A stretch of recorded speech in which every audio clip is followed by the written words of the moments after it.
warahmatullahi wabarakatuh.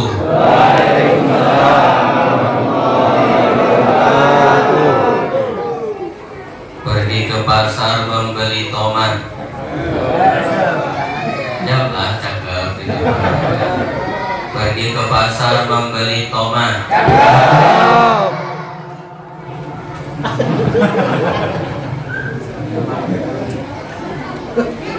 Saya ulangi.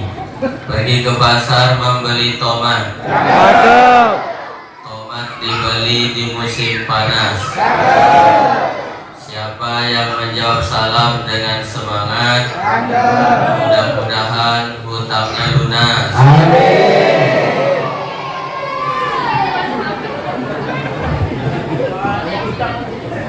Mic-nya satu aja, Pak Ustaz. Bapak-bapak, ibu-ibu, apa kabar semuanya, sehat? Hidup ini yang paling penting adalah sehat. Dengan badan yang Allah berikan sehat, artinya kita masih bisa mencari nafkah, betul?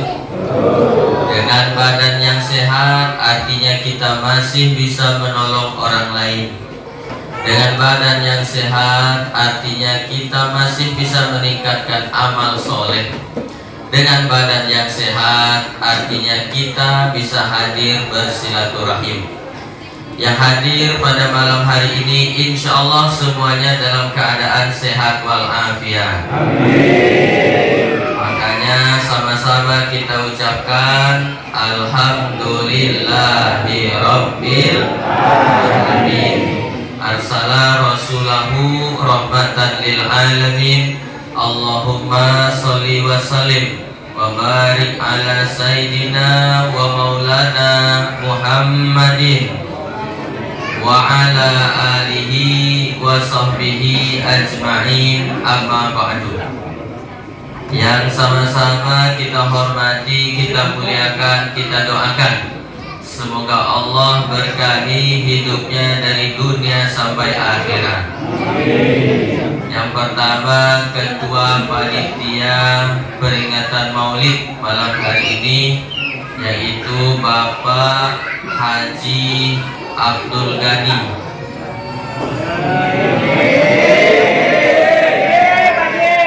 Aminkanlah. Bapak Haji Abdul Ghani. Masih ada ujungnya, MSI. MSI artinya masih satu istri. Satu kan istrinya? Nah, satu. Kalau dua berarti SPDI. Sudah punya dua istri. Kita doakan mudah-mudahan Pak Abdul Ghani panjang umur, sehat badannya, banyak duitnya, dan mudah-mudahan bisa nikah lagi. 40 orang aja yang mengaminkan, insya Allah terkabul. Kemudian yang kita hormati pengurus masjid, masjid apa namanya ini? Masjid Zaidatul Ihsan, Al-Mukarram Ustadz Fathul Arifin. Fathul itu artinya apa artinya? Fathul artinya kunci, Arifin orang yang bijak. Fathul Arifin kunci kebijakan. Nah, inilah orangnya. Insya Allah kalau mau tanya soal kebijakan, tanya Pak Arifin, karena dia yang paling bijak, insya Allah. Amin. Amin. Selanjutnya yang kita hormati Bapak Menteri Perhubungan, yaitu Bapak Rudi Hartono, karena dia yang menghubungi saya maksudnya. Di WA saya oleh Pak Rudi Hartono untuk isi ceramah di PT Fajar Saudara Lestari pada malam hari ini. Saya mau berpantun, boleh? Anak raja belajar nari, belajar nari di bawah atap seng. Baru pertama kali saya datang ke PT Fajar Saudara Lestari. Ternyata di sini bapaknya ganteng. Ganteng itu artinya gangguan telinga. Mudah-mudahan semuanya dalam keadaan sehat walafiat. Jadi saya tuh di WA oleh Pak Rudi untuk isi ceramah. Bila Ustadz sempat ngisi ceramah di PT FSL, saya kasih jadwal lah malam hari ini tanggal 15 Rabu malam Kamis. Jadi banyak orang bilang undang Ustadz Hatoli ceramah payah, padahal gampang, cukup pakai WA. Asal sempat sehat, insya Allah saya datang. Tapi karena pakai WA saya sering tersinggung kalau yang WA itu ibu-ibu. Karena bahasa ibu-ibu kadang-kadang kurang sopan, Pak. Ada ibu-ibu WA saya, Ustadz, bisa enggak Ustadz minggu depan kami pakai? Memangnya saya cowok apaan? Dipakai. Ada pula yang pakai panggil. Gimana cara manggil Pak Ustadz?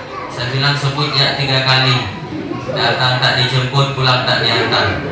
Macam hantu di Lampung. Tapi ceramah di Batu Ampar PT FSL ini senang saya, karena tadi datangnya dijemput dan insya Allah besok diantar. Diantar kan? Awas kalau nak diantar. Inilah terakhir saya ceramah di sini. Selanjutnya yang kita hormati segenap unsur pimpinan dari semua departemen PT FSL Batu Ampar dan bapak-bapak, ibu-ibu, mohon maaf tidak semuanya saya sebutkan pangkat dan jabatannya, tapi insya Allah kita semua yang hadir ini dimuliakan oleh Allah SWT. Saya mau tanya ibu-ibu, suara saya jelas tidak di luar? Oh, katanya enggak, berarti jelas lah, kan nyahut dia. Ibu-ibu, suara saya jelas tidak di luar? Tidak jelas. Mana mikrofon satunya? Ini mic dalam atau sound luar ini? Dalam ya? Luar tak bunyi? Nah, ini dan luar dalam bunyi. Tapi ibu-ibunya kurang nyaut. Halo, halo. Ini ada? Oh gitu. Kalau gitu ini ehonya turunkan sedikit. Gimana Pak? Udah pakai dodotnya? Susah ceramah mungkin.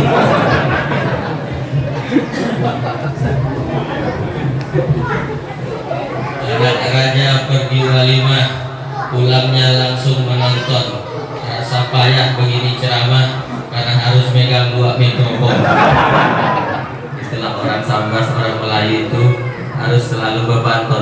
Nah sekarang jelas tidak suara saya, Bu? Nah, ini yang ini minta tolong diturunkan ehonya kalau bisa. Mikrofon yang ini, yang dalam masjid ini. Yang ini, nah, yang halo-halo ini. Gak apa-apa nih pegang 2 mikrofon. Nah, bisa enggak? Nah, ini aja lah. Sakit tangan saya.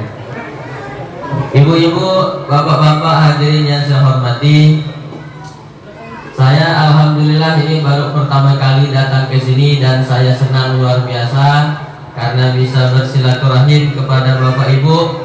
Mudah-mudahan silaturahim kita ini menjadi sebab turunnya rahmat dari Allah Subhanahu wa taala. Amin. Ini malam apa? Malam Kamis. Besok malam? Kata Nabi, man kharaja fi talabil ilmi, siapa yang keluar dari rumahnya dengan niat untuk mencari ilmu, fahuwa fi sabilillah, maka dia mendapatkan pahala jihad seperti fi sabilillah hatta yarji'a, sampai dia pulang ke rumahnya masing-masing. Jadi Bapak Ibu yang datang ke sini dapat pahala jihad fisabilillah, insya Allah nanti pulang semua dosanya dalam keadaan diampuni oleh Allah Subhanahu wa taala. Nah, tapi karena acara ini besar pahalanya, maka jangan heran kalau setan itu tidak akan tinggal diam. Setan akan berusaha bagaimana caranya supaya Bapak Ibu gagal mendengarkan ceramah malam hari ini. Tadi pas mau turun, ibu-ibu sudah dibisiki oleh setan.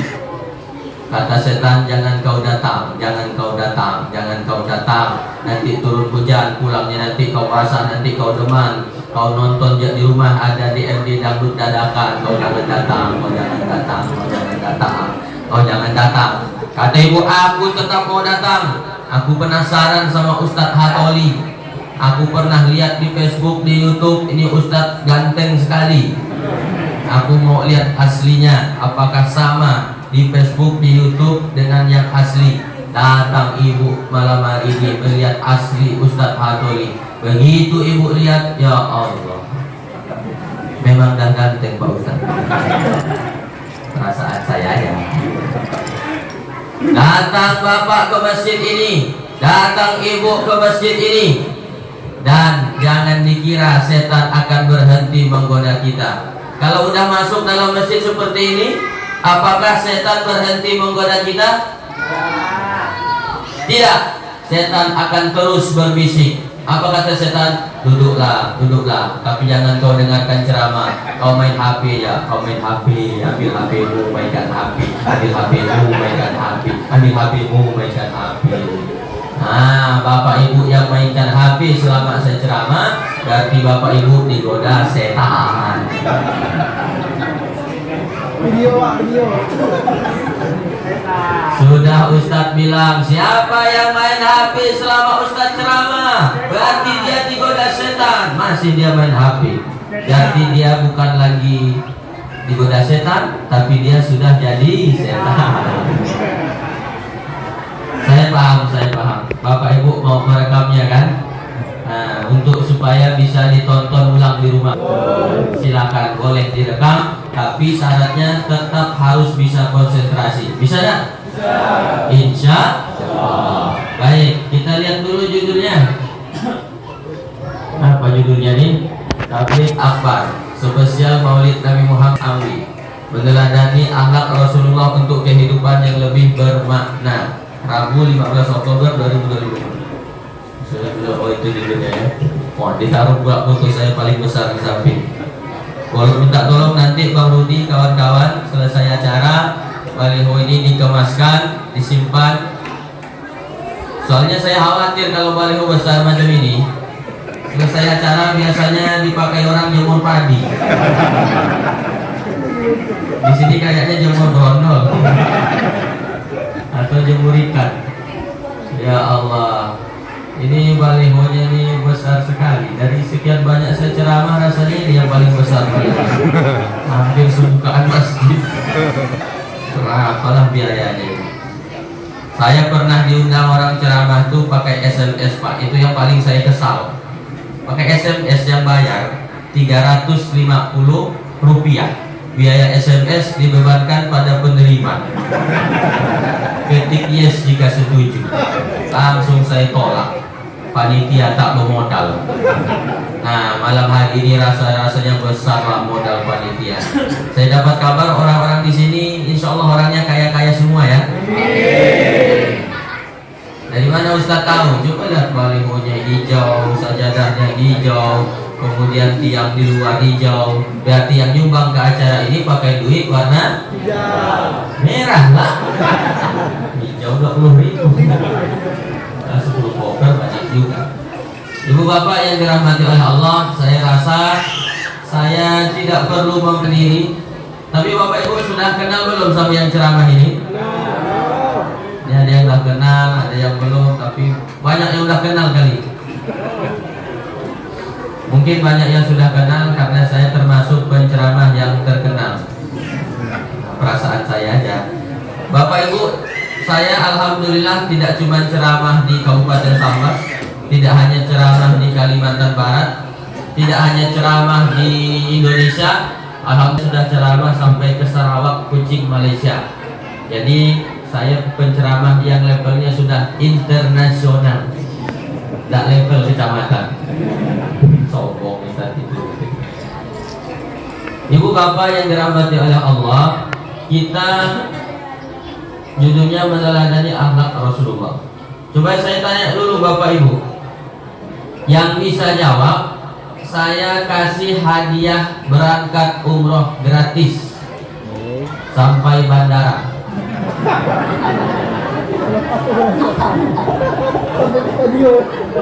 Tugas radio ya, kesananya bayar. Yang tahu boleh acungkan tangan. Siapa sebenarnya yang menyuruh kita maulid? Nah, ada yang tahu? Di tempat lain pernah saya sampaikan begini. Saya tanya begini, siapa sebenarnya yang nyuruh kita maulid? Ada anak kecil angkat tangan. Pak RT. Pak RT katanya. Karena ketua panitianya Pak RT. Oh patutlah. Yang nyuruh kita maulid hakikatnya adalah Allah Subhanahu wa ta'ala. Mana ayatnya Pak Ustaz? Ayat Qur'annya mana? Ayat Qur'annya sudah dibacakan oleh yang baca Qur'an tadi. Surah Al-Ahzab ayat 21. A'udzu billahi minasyaitonir rajim. Laqad kana lakum fi Rasulillahi uswatun hasanah. Sungguh telah ada pada diri Rasulullah Muhammad suri tauladan untuk kalian tiru, kalian contoh, kalian teladani. Maksudnya Allah menyuruh kita meneladani Nabi Muhammad. Tirulah Muhammad itu, tiru oleh kalian. Kira-kira begitu. Kita disuruh mencontoh Nabi Muhammad. Mana yang lebih gampang? Membuat sendiri atau tinggal nyontoh? Tinggal nyontoh kan? Contohnya sudah ada, tinggal kita contoh, tinggal kita tiru. Tapi masalahnya nabinya sudah tidak ada. Kalau nabinya masih ada, masih hidup, fotonya ada, suaranya ada, gampang kita mencontohnya. Ini Nabi Muhammad sudah tidak ada 1447 tahun yang lalu. Coba saya tanya Bapak Ibu, pernah enggak Bapak Ibu mendengar suara Nabi Muhammad? Pernah enggak Bapak Ibu melihat wajah Nabi Muhammad? Jadi bagaimana kita mau mencontohnya? Nah, supaya bisa mencontoh Nabi Muhammad, yang pertama kenali dulu Nabi Muhammad. Ada dulu pepatah orang Melayu, tak kenal maka tak sayang maka tak utang. Ada ibu-ibu curhat sama saya Pak. Kata dia, Ustaz, kenapa ya ada tetangga saya itu benci sama saya? Oh, saya bilang alhamdulillah. Kalau ada orang benci sama kita, alhamdulillah. Kenapa alhamdulillah Pak Ustaz? Kalau orang itu benci sama kita, artinya dia tidak akan minjam motor sama kita, dia tidak akan minjam duit sama kita, tidak akan minta tolong macam-macam karena sudah benci. Betul? Justru yang jadi masalah adalah orang yang senang sama kita, muji-muji kita, nyanjung-nyanjung kita, ujung-ujungnya minjam duit. Ada tidak di sini begitu? Banyak. Yang mana orangnya? Semuanya. Minjam motor kita pinjamkan, minjam duit kita pinjamkan, minta tolong kita tolong. Tapi sekali coba jangan tolong dia, oh langsung dijelek-jelekannya kita kemana-mana. Ada tidak manusia model begitu? Ada di sini? Kalau ada di sini kita doakan mudah-mudahan cepat mati. Janganlah Pak Ustaz, mudah-mudahan kita doakan dia dapat hidayah. Amin ya robbal alamin. Maka kenali dulu Nabi Muhammad. Bagaimana supaya kenal dengan Nabi Muhammad? 4 caranya. Berapa Pak? Berapa Bu? Mohon maaf ibu-ibu, bukan saya jelas enggak? Oh tidak jelas, berarti saya orangnya tidak jelas. 4 cara mengenal Nabi Muhammad. Udah tahu belum yang 4 ini Pak? Udah tahu belum? Belum? Memang belum diberitahu. Yang pertama, kenali Nabi Muhammad gunakan mata. Baca buku tentang Nabi Muhammad. Bapak Ibu di sini sempat nggak baca buku? Hah? Sempat nggak? Nggak sempat pasti. Kami ini kan pekebun petani Pak Ustadz, kerjanya di kebun sawit. Kami panen sawit, melapangkan sawit, nebas sawit, nimbang sawit, mikul sawit, jual sawit, tak sempat baca buku. Betul? Nah, kalau baca buku pun tak sempat, turun level yang kedua, gunakan telinga. Apa itu? Dengarkan ceramah. Ceramah sekarang banyak di Facebook, di YouTube. Kalau zaman dulu tahun 90-an susah dengarkan ceramah. Yang ada cuman almarhum Kiai Haji Zainuddin MZ. Cuma itu pakai kaset. Sekarang ceramah udah banyak. Mau penceramah siapa? Ustadz Abdul Somad. Tulis Somad Sejarah Nabi. Enter. 2 jam ceramahnya di YouTube tentang Nabi Muhammad. Oh, saya maunya penceramahnya Ustadz Adi Hidayat. Tulis Adi Hidayat Sejarah Nabi. 3,5 jam ceramahnya.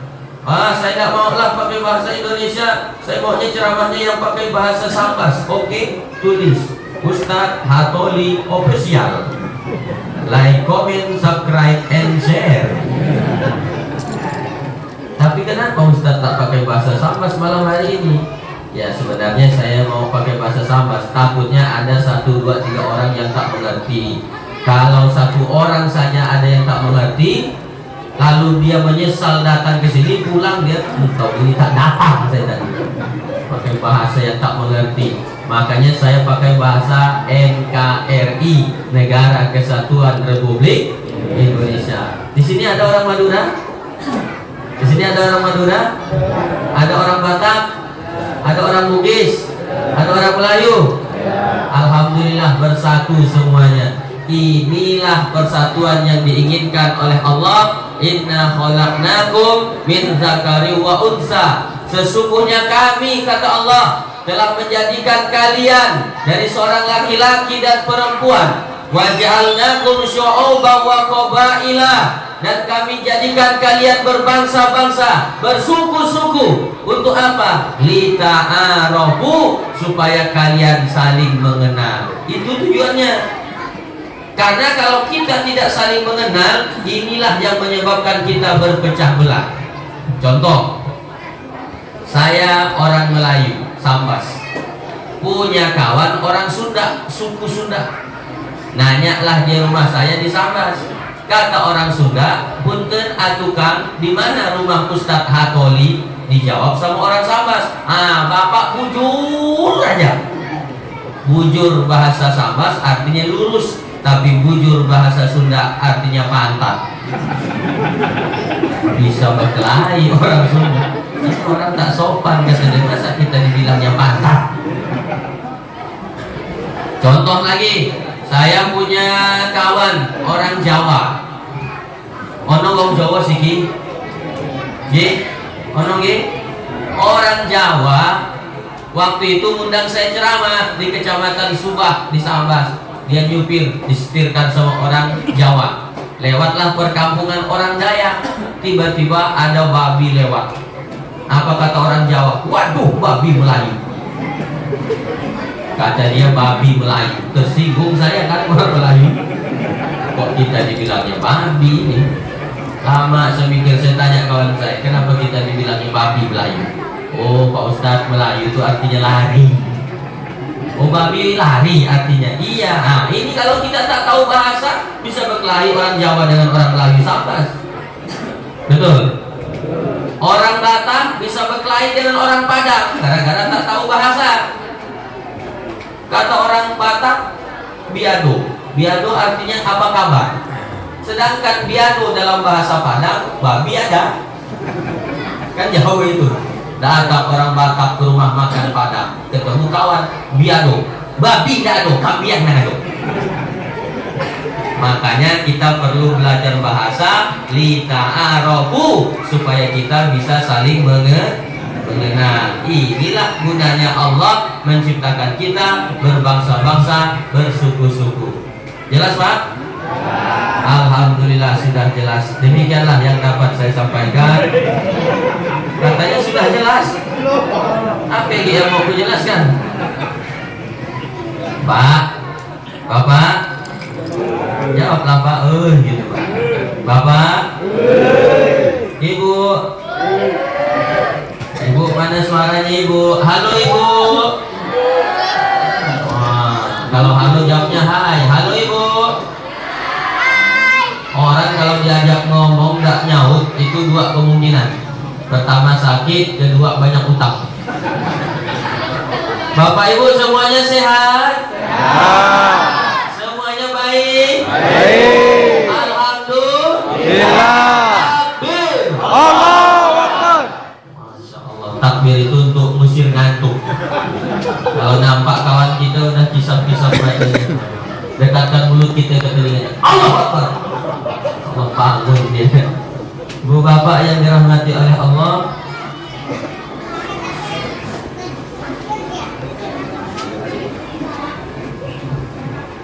ini halo ada ini kali satu ini ya, coba sound systemnya diaturkan ke ibu-ibu. Kasihan ibu-ibu tak dengar ceramahnya. Halo emonya diturunkan bang, jangan terlalu beremo. Cek nah, cek kedengaran bu? Kedengaran bu? Kedengaran enggak? Nah, enggak kedengaran katanya, berarti kedengaran. Soalnya dia melambat. Nah, gimana panitia? Diatur yang benar, yang betul. Jangan sampai ada yang terzolimi dengan ceramah malam hari ini. Tes. Halo bu. Halo ibu. Kedengaran? Nah, adalah susah pokoknya dengarannya, kalau nggak dengar tidak jelas ngambuk aja. Udah cepat selesai ceramah ini. Nah, kalaupun kita baca buku tak sempat, maka turun level yang kedua, yaitu dengarkan ceramah. Malam hari ini kita peringatan Maulid Nabi, dengarkan ceramah. Tapi kalau hanya dengarkan ceramah di masjid, setahun cuma 4 kali. Maulid Nabi, Isra Mi'raj, Halal Bihalal, Muharram, Nuzulul Quran. Masa cuma setahun 5 kali dengarkan ceramah? Sekarang ada di HP kita. Bukalah, dengarkan ceramah. Sambil masak boleh nggak mendengarkan ceramah ibu? Bapak sambil panen sawit bisa nggak dengarkan ceramah? Bisa, tinggal masuk kocek. Nah, dengarkan ceramah. Ada bapak-bapak sambil panen sawit didengarkannya ceramah saya, dia masukkan dalam saku sambil ketawa dia. Apalah kata orang bapak itu ketawa sendiri. Rupanya dia dengarkan ceramah. Dengarkan ceramah. Jangan kebanyakan nonton yang tidak bermanfaat. Saya tidak melarang bapak ibu ikuti akun follow artis, silakan. Saya tidak melarang bapak ibu ikuti akun follow akun ustad, seperti konten kreator. Tapi followlah juga akun ustad supaya lewatlah ceramah itu di beranda kita. Mana tahu kebetulan pas kena dengan masalah yang sedang kita hadapi, maka dapatlah solusi dari masalah kehidupan kita. Makanya sering-sering dengarkan ceramah. Bisa Pak? Insya Allah. Kalau dengarkan ceramah pun tak sempat, turun level yang ketiga. Mendengarkan ceramah tak sempat, maka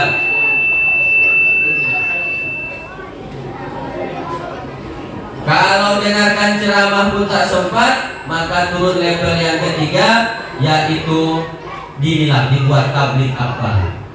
Tidak apa-apalah setahun 5 kali dengarkan ceramah. Yang penting bisa mengenal Nabi Muhammad. Pak Ustadz, kami ini setahun sekali pun susah dengarkan ceramah. Kalau gitu sudahlah, buka lagu saja di rumah. Ini level yang paling rendah. Buka lagu di rumah, tapi lagunya sejarah Nabi. Karena kalau kita mendengar lagu yang isinya sejarah Nabi, itu lebih mudah dan tidak lupa-lupa. Saya walaupun gelarnya doktor S3, itu tahu tanggal tahun lahir lahir Nabi bukan dari baca buku, bukan. Dari mana? Dari lagu Aisyah Jamil 20 tahun yang lalu waktu saya masih kelas 1 SMP. Ibu saya ngayunkan adik di ayunan. 12 Rabiul Awal jatuh pada hari Isnin, Nabi Muhammad dilahirkannya 571 Masehi di kota Mekah pada tahun Fil, tahun gajah. Ini 22 tahun yang lalu, Pak. Sekarang 2025 masih membekas, mengakar di otak saya, tak lupa-lupa. Kenapa? Karena pakai lagu. Makanya ibu-ibu, bapak-bapak, bukalah lagu di rumah, tapi isinya sejarah Nabi. Ini kadang-kadang bapak-bapak, ibu-ibu buka lagu di rumah yang tak jelas, yang tak jelas manfaatnya. Lagu apa itu? You ayu, sambil layukan anak, itu kan lagu tak jelas, Pak. Ayu apa coba? Hah? Ayu apa? Ayu apa? Ayo kawin lagi, ayo. Makanya kita cari lagu-lagu yang ada isinya sejarah Nabi. Mohon maaf, di sini ada sekolah PAUD. Ada tak? Ada sekolah TK? Nah, ibu-ibu yang ngajar di PAUD, yang ngajar di TK, jangan lagi menyanyikan lagu yang tak ada manfaatnya. Apa itu? Topi saya bunda, bunda topi saya. Kalau tidak bunda, bukan topi saya. Apa manfaatnya lagu itu? Hah? Apa manfaatnya? Coba ganti. Allah Tuhan saya, Tuhan saya, Allah. Kalau bukan Allah, bukan Tuhan saya. Bisa nggak begitu? Nah, coba ulangi. Allah Tuhan saya, Tuhan saya, kalau bukan Allah, bukan Tuhan saya. Rasanya jalan anak TK. Dari kecil sudah diajarkan, kalau bukan Allah, bukan Tuhan saya. Kan begitu, Pak. Sekarang orang banyak menuhankan harta, menuhankan pangkat, menuhankan jabatan, menuhankan popularitas, bukan menuhankan Allah. Makanya dari kecil sudah diajarkan, kalau bukan Allah, bukan Tuhan saya. Ini level yang paling rendah mengenal Nabi Muhammad Sallallahu Alaihi Wasallam. Saya pernah dengar di TK itu ada lagu begini. Mungkin Bapak pernah dengarnya tak? Anak-anak Nabi ada 7 orang, 3 laki-laki, 4 pertama Abdullah, Zainab, Ruqayyah, Ummu Kalsum. Ini bapak-bapak tak bunyi sama. Ini bapak dah hafal. Nah, bapak-bapak tuh dalam hatinya, ya Allah, Pak Ustaz, kalau tahu aku Nabi dulu anaknya. Nah, di rumah cuma buka lagu judi. Janjikan kemenangan.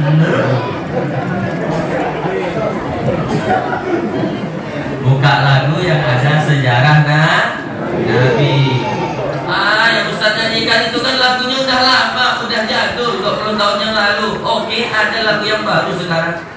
Abdullah nama ayahnya, Aminah ibundanya, Abdul Muthalib, Abu Thalib, Khadijah istri setia, Fatimah semua bernasab mulia, dari Quraisy ternama. Inilah kisah sang Rasul yang penuh suka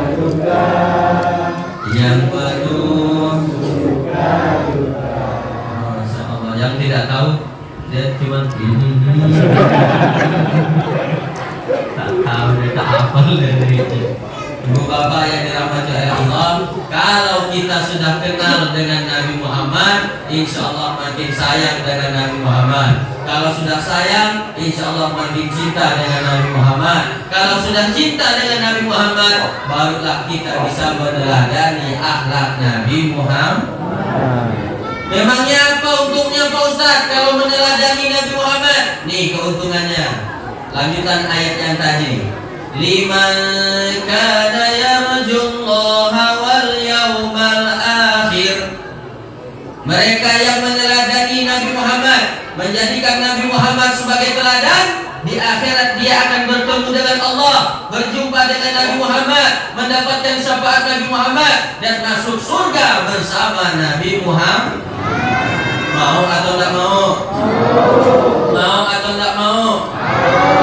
Pasti mau. Makanya teladanilah Nabi Muhammad, akan berjumpa Nabi Muhammad, dapat syafaat Nabi Muhammad, dan masuk surga bersama Nabi Muhammad. Masuk surga nikmat, tapi satu surga dengan Nabi Muhammad jauh lebih nikmat. Ma'an nabiyyin was-siddiqin was-syuhada was-sholihin, bersama dengan para nabi, kemudian orang yang sidik, orang yang mati syahid, dan orang-orang yang soleh. Mudah-mudahan di akhirat kita masuk surga sama-sama. Tapi minta tolong nanti kalau bapak ibu sudah masuk surga semua, ibu-ibu sudah masuk surga semua, lalu tiba-tiba bapak ibu tidak ada melihat saya di dalam surga, berarti saya berada di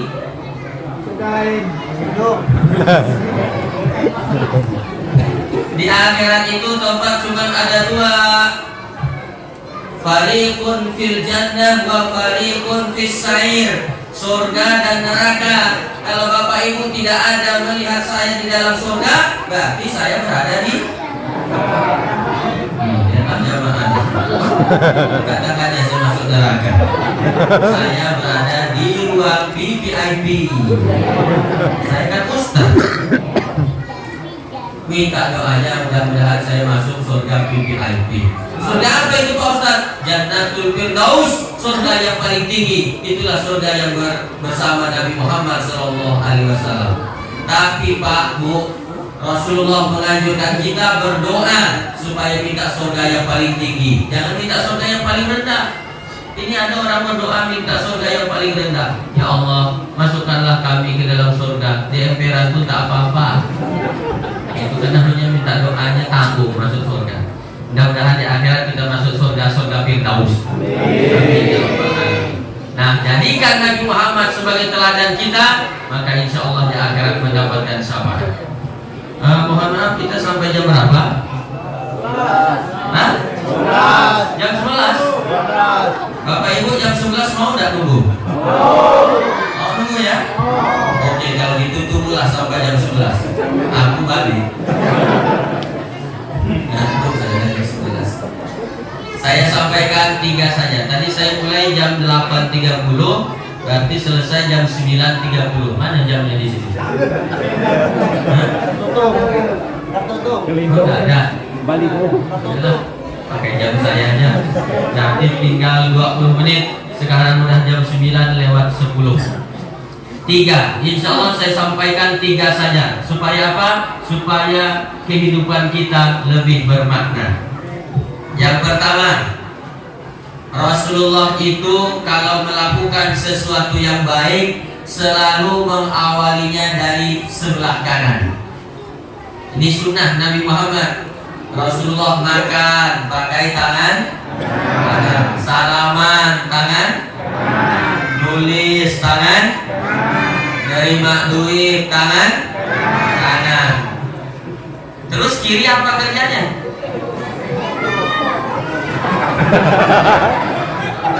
Masuk merah. Kiri ini dia tugasnya bagian dinas kebersihan. Kata kiri, kanan kau kerja yang baik-baiklah. Hitung duit, nerima duit, salaman, makan. Kau saja kanan. Kata kiri, aku biar di belakang saja. Nah, ini namanya orang tahu diri. Selain tahu diri, kiri tidak pernah dengki dengan kanan.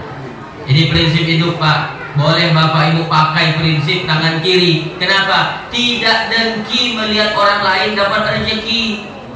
Betul? Sekarang orang banyak itu SMS. Apa itu? Susah melihat orang senang, senang melihat orang susah. Ada nggak di sini begitu? Mudah-mudahan tak ada ya. Nah, orang yang suka dengki, mohon maaf Pak, Bu, Ibu. Orang yang suka dengki, mohon maaf, adalah orang yang menyiksa dirinya sendiri. Makanya orang dengki itu cirinya jelas, susah gemuk. Wah, anak siapa nih? Anak siapa Pak? Oh, anak Bapak. Ayo Pak, jangan malu mengakui anaknya. Datang dua lagi. Saya baru tahu, Bapak Ibu jangan terlalu fokus ke anak kecil, karena anak kecil itu bukan orang. Saya baru tahu kalau anak kecil itu bukan orang. Waktu itu saya datang ceramah terlambat di sebuah acara. Saya telepon panitia, sudah ramai ke orang di masjid? Belum Pak Ustadz, baru anak kecil. Nah, berarti anak kecil bukan orang kan? Paham gak sih Pak? Saya telepon panitia, saya tanya, sudah ramai ke orang di masjid? Kata panitia belum, baru anak kecil. Nah, berarti anak kecil bukan orang. Jadi biarkan aja dia lewat, karena itu bukan orang. Bagaimana tadi ceramahnya? Bukan tangan kiri ya. Prinsip hidup seperti tangan kiri, tidak dengki sama orang. Orang yang suka dengki cirinya jelas, susah gemuk. Mohon maaf ya, kurus-kurus. Tunggu dulu, tapi saya belum selesai ceramahnya. Saya jelaskan dulu. Maksud saya, yang kurus keturunan biarkan saja. Macam saya ini kan kurus keturunan. Dari mulai datuk saya, kakek saya, bapak saya, anak saya. Gak ada kami keturunan yang gemuk-gemuk. Karena ini keturunan. Wah, jadi modern nanti. Jadi apaan ceramahku? Sebenarnya tidak masalah dia modern mandir. Cuman masalahnya kalau dia lewat, bapak tidak melihat saya. Jadi ada saingan.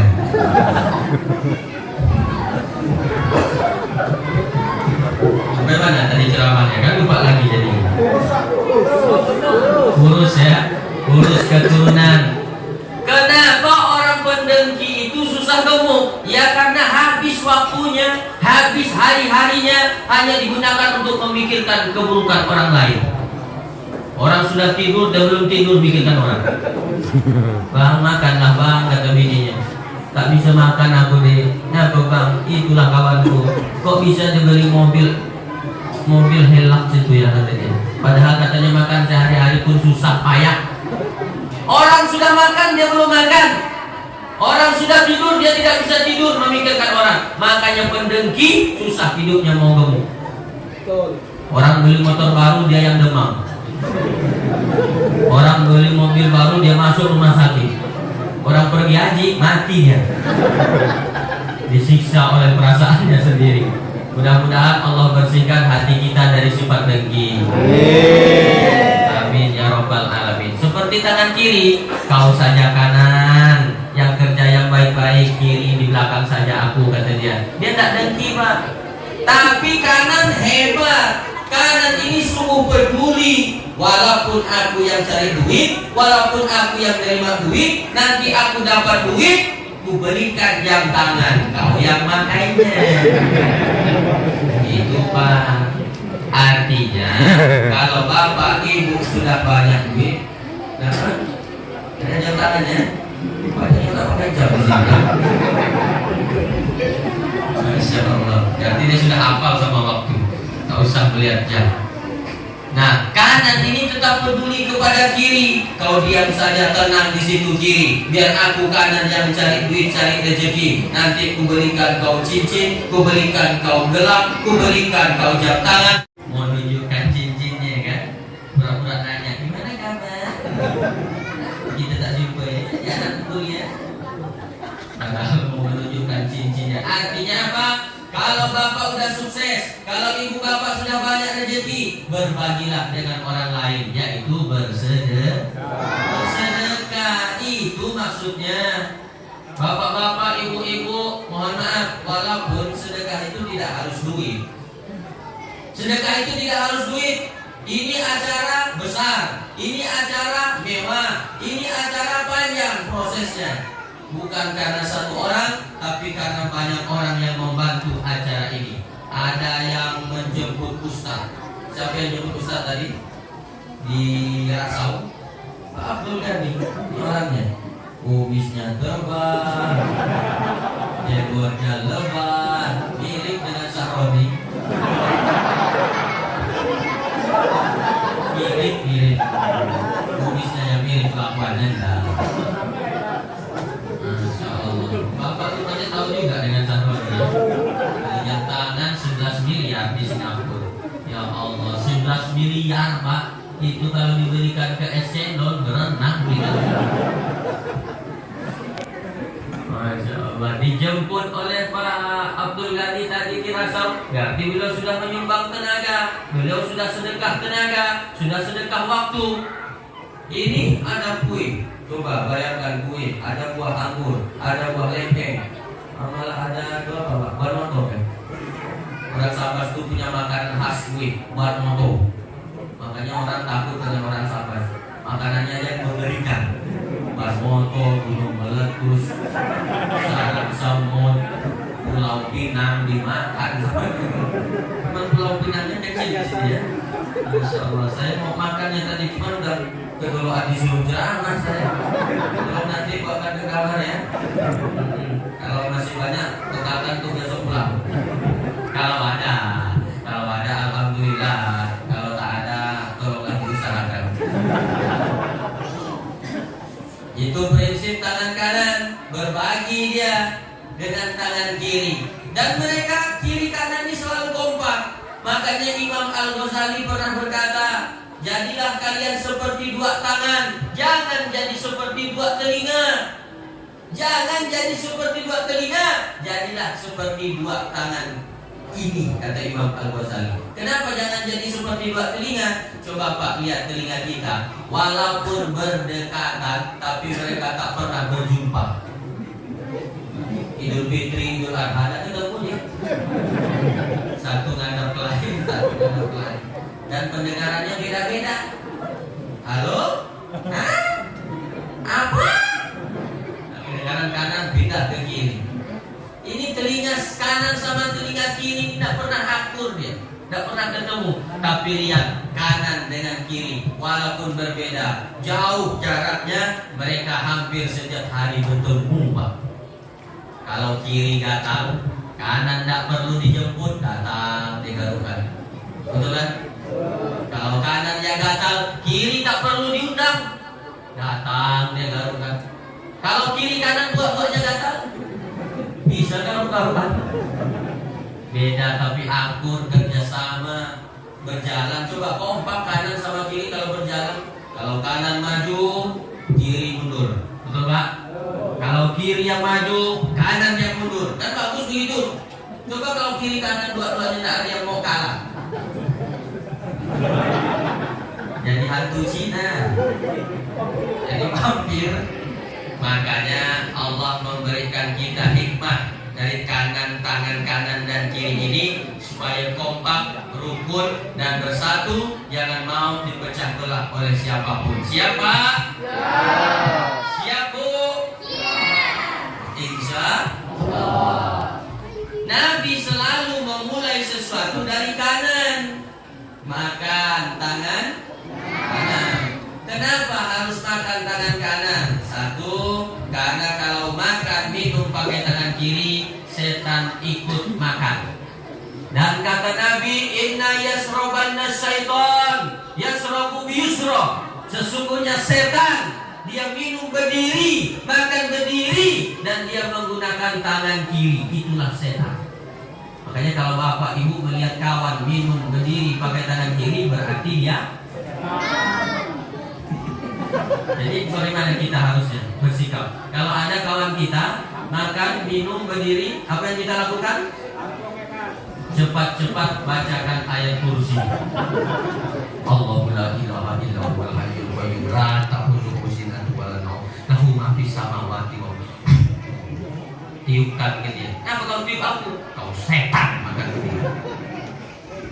Pak, Bapak, Bapak, Ibu, ajarkan ke anak-anak kita makan pakai tangan kanan.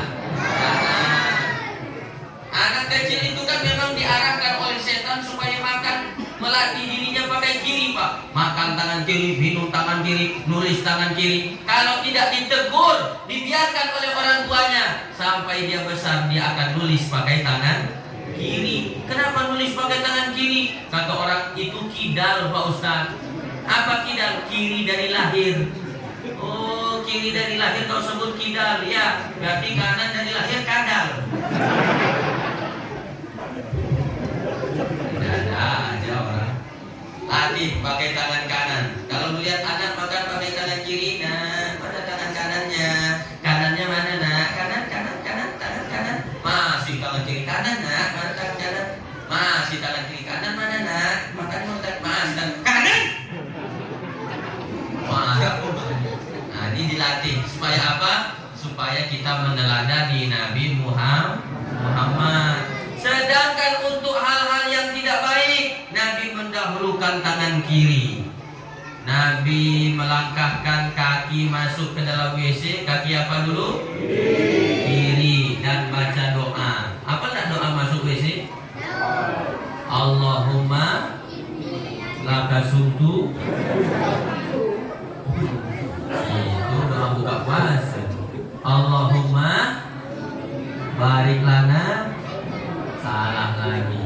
Allahumma inni a'udzubika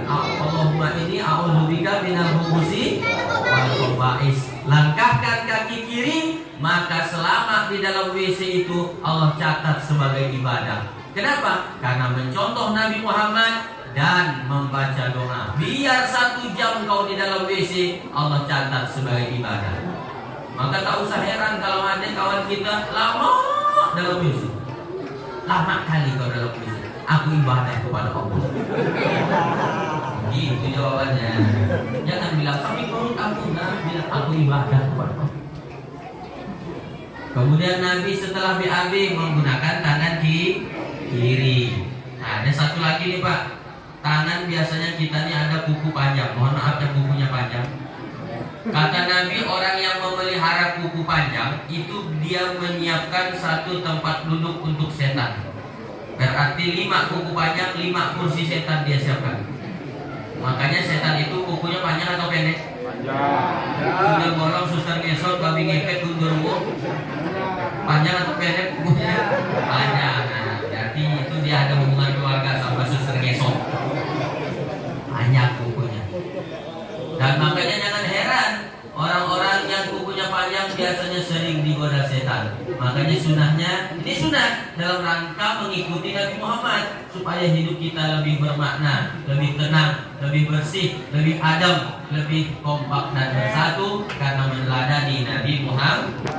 Itu yang pertama, kita teladani, kita contoh. Kita jadikan teladan Nabi Muhammad dalam kehidupan sehari-hari, memulai sesuatu yang baik dengan sebelah kanan. Kalau yang tidak baik baru sebelah kiri. Jelas? Jelas? Udah habis waktunya? Masih 5 menit. Yang kedua, ibu bapak yang mau kita teladani dari Nabi Muhammad adalah beliau adalah manusia yang paling jujur. Di sini ada tak yang berdagang, jualan, punya warung? Ada? Nah, Nabi juga berdagang. Tapi Nabi seumur hidup 63 tahun umur Nabi Muhammad, sekalipun beliau tidak pernah berbohong, Pak. Sekalipun Nabi tak pernah berbohong. Nabi sekalipun tak pernah berbohong. Nabi sekalipun tak pernah berbohong. Nabi sekalipun tak pernah berbohong.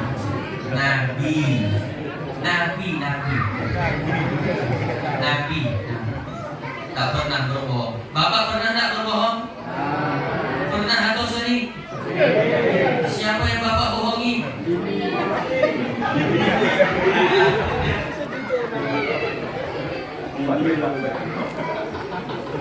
Suara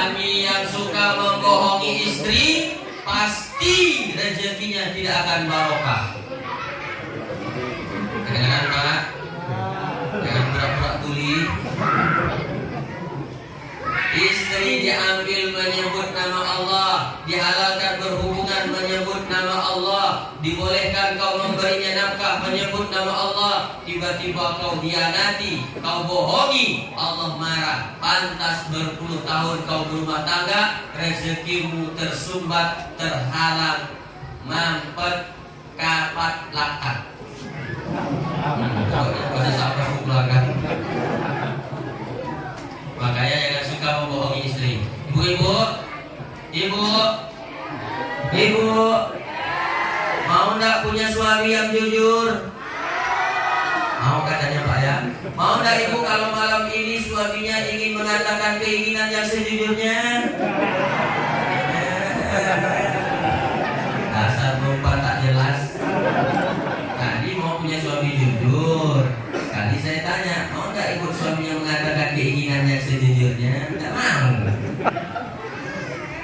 Pak, nanti pulang ceramah amalkanlah ceramah ini. Dek, abang ini rasanya mau jujur sama kau, Dek.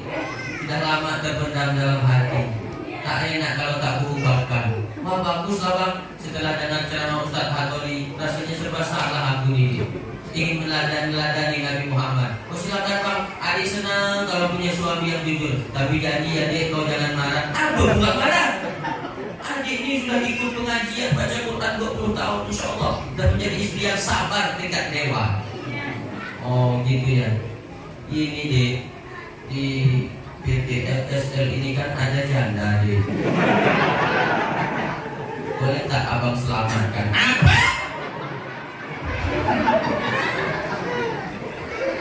Keterbangan piring keluar busa-busa dari bantal. Nyamuk dia. Nah ibu-ibu mau suami jujur atau bohong? Banyak yang tak jawab. Masalah drama Pak Ustaz ini. Mau jujur lain lagi ceritanya.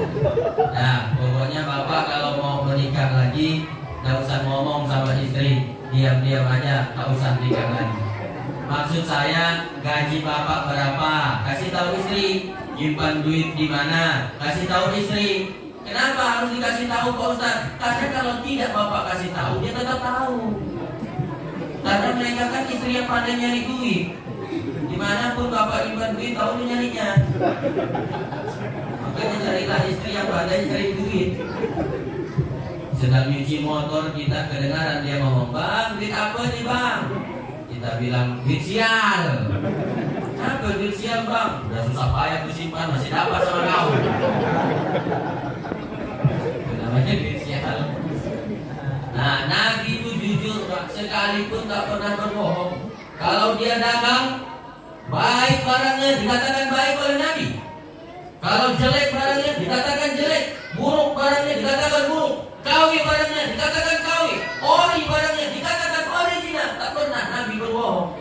Sekarang ada orang berjualan, ditulisnya jual es tebu murni, dicampurnya pakai air. Marah bapak-bapak, hei ibu, hei bapak, kenapa mencampur air? Itu tulisannya es tebu murni. Itu nama istriku murni. Hanya makanya tulis es tebu murni. Manusia bisa kau bohongi, manusia bisa kau dustai, manusia bisa kau tipu, tapi Allah bisa tidak ditipu.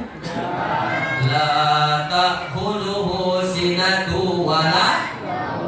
Allah tidak ngantuk, Allah tidak tidur. Makanya nanti di akhirat Pak.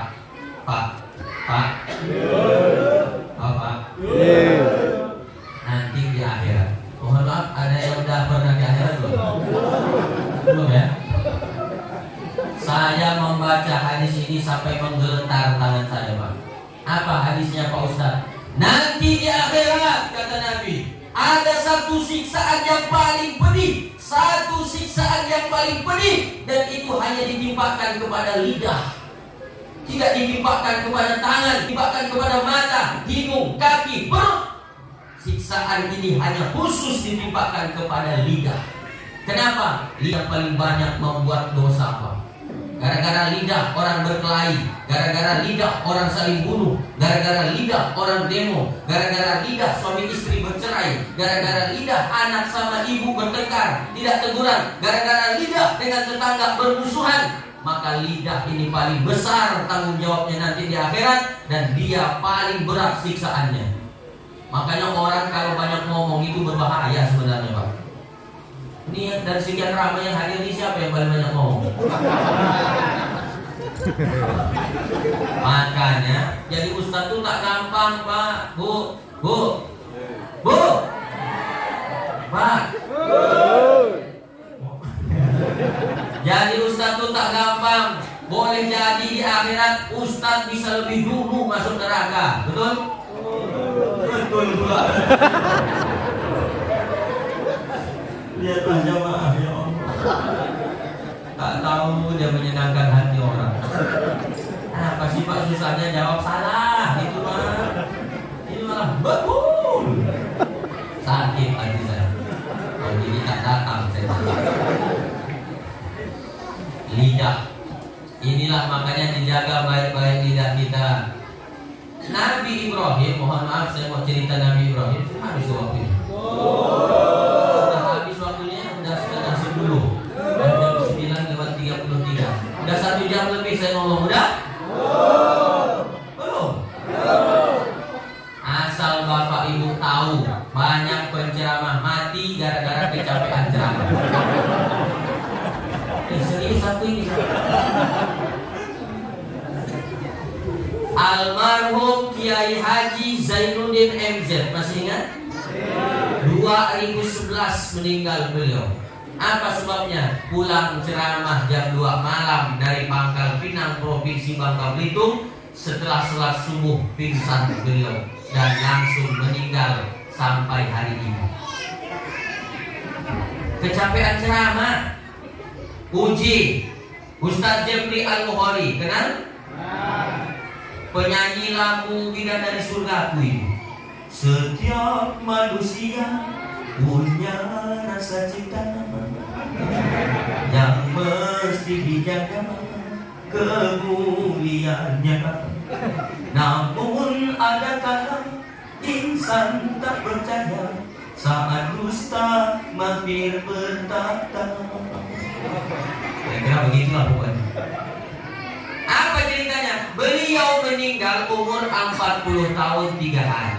3 hari setelah ulang tahun, pulang ceramah subuh, naik motor Ninja 650 cc, ngantuk, nabrak batang palang, mati juga. Kecapean ceramah. Nah, kita nak bunuh aku kan?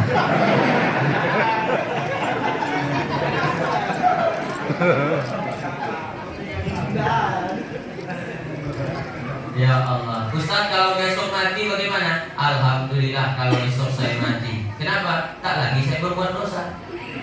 Saya ini selama masih hidup hampir tiap hari berbuat dosa, Pak. Ya Allah, tidak ada waktu sedekal pun kadang-kadang kita bisa terlepas dari dosa, baik dosa besar ataupun dosa kecil. Kadang-kadang dalam mobil saya pun sempat-sempatnya berbuat dosa.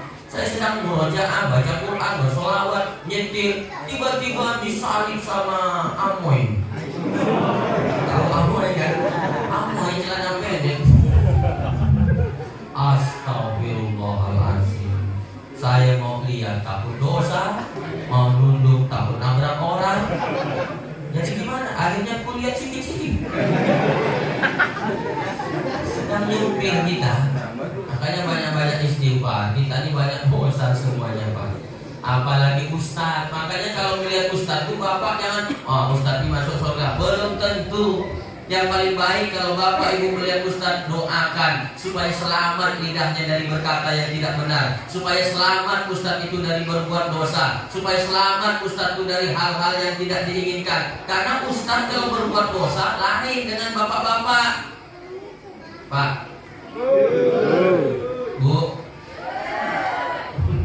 kalau bapak ibu berbuat dosa, itu dosanya hanya untuk bapak ibu, tidak merembet ke orang, tidak nyampi kan orang sama, tidak merembet ke orang. Kalau bapak ibu berbuat dosa, dosanya hanya untuk Tapi kalau ustadz yang berbuat dosa, misalkan Ustadz Hatoli na'udzubillah selingkuh, viral.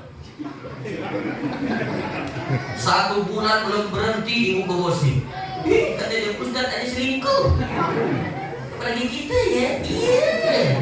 Ayolah selingkuh semua. Selingkuh Batu Ampar, selingkuh Pontianak, selingkuh di Ketapang, selingkuh di Sitar. Gara-gara Ustadz Hatoli mengajarkan yang tidak benar. Makanya jadi Ustadz itu lebih berat, Pak. Pak. Makanya doakan Ustadz supaya Ustadz itu melakukan hal-hal yang baik. Amin. Ya Rabbal Alamin. Man kasaro kalamuhu, siapa yang banyak bicaranya, kasaro khotokuhu, dia yang paling banyak salahnya. Siapa yang paling banyak salahnya, dia yang paling banyak dosanya. Siapa yang paling banyak dosanya, neraka lebih layak baginya. Dari sekian ramai yang hadir, kira-kira siapalah yang paling layak masuk neraka?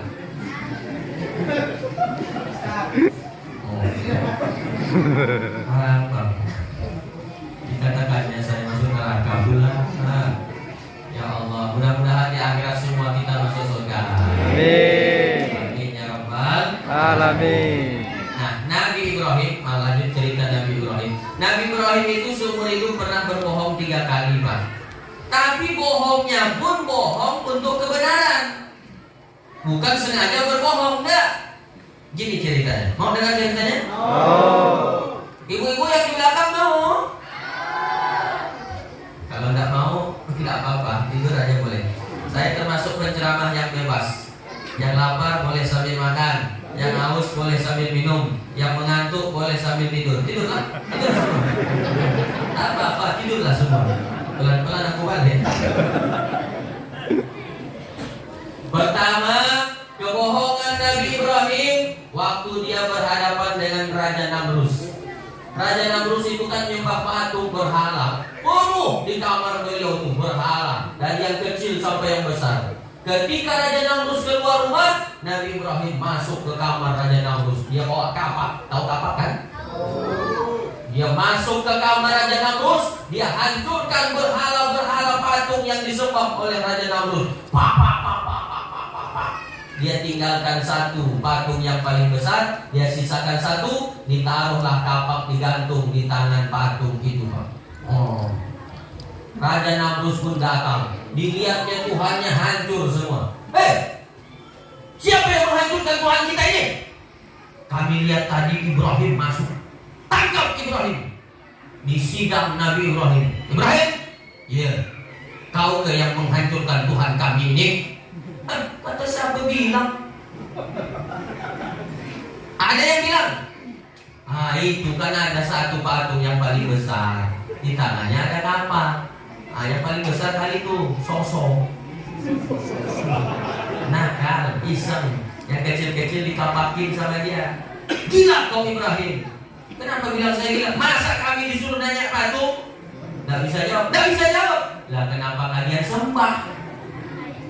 Kurang ajar kau Ibrahim. Bakar. Wah, kalah argumen, main otot. Ada begitu orang model begitu, Pak. Diajak rapat, diajak diskusi, kalah pendapatnya, mau ajak lain tentunya. Nah, kalau ada yang begitu berarti keturunan Raja Namrus.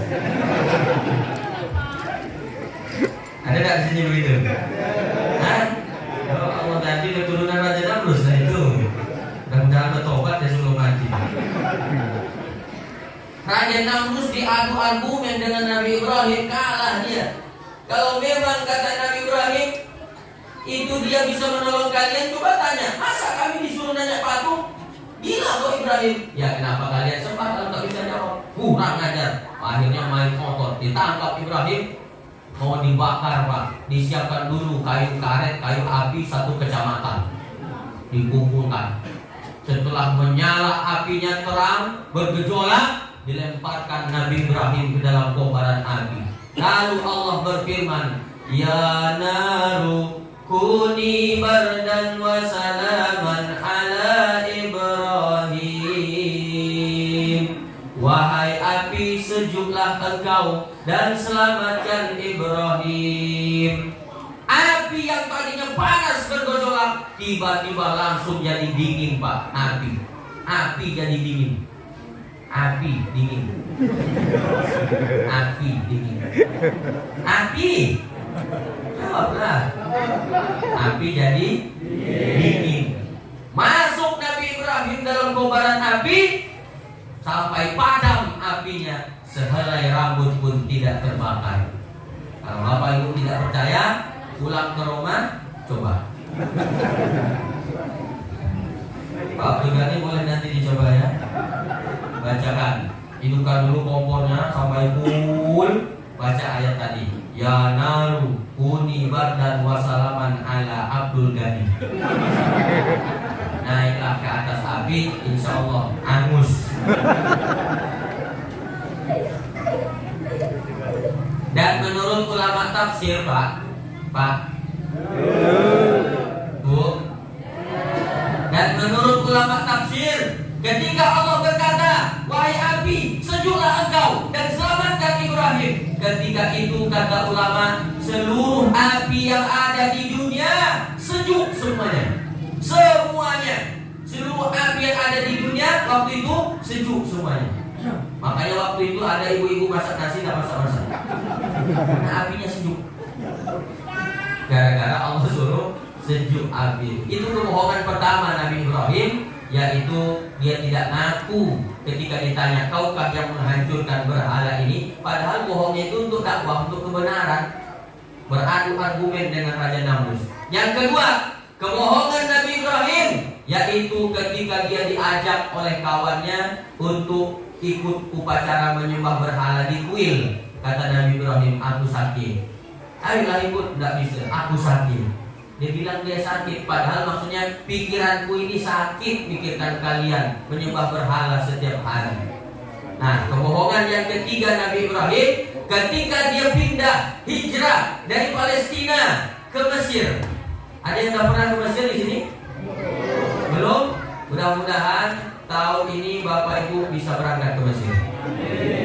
Berangkat umroh bersama saya di bulan 12. Umroh plus Mesir. Kita ketemu keluarga di sana. Ada Fir'aun.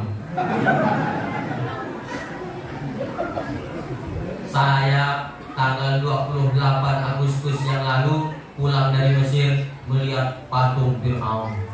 Ramses II tulisannya. Fir'aun itu Pak, yang pernah mengaku dirinya sebagai Tuhan. Ana rabbukumul a'la, akulah Tuhan kalian. Sekarang sudah kena mumi. Oh, pakai ini nih, pakai kolor. Di mumi di dalam kotak. Masuk ke dalam, tak boleh menghidupkan HP, tak boleh ambil foto, tak boleh ambil video. Polisi mengikut dari belakang.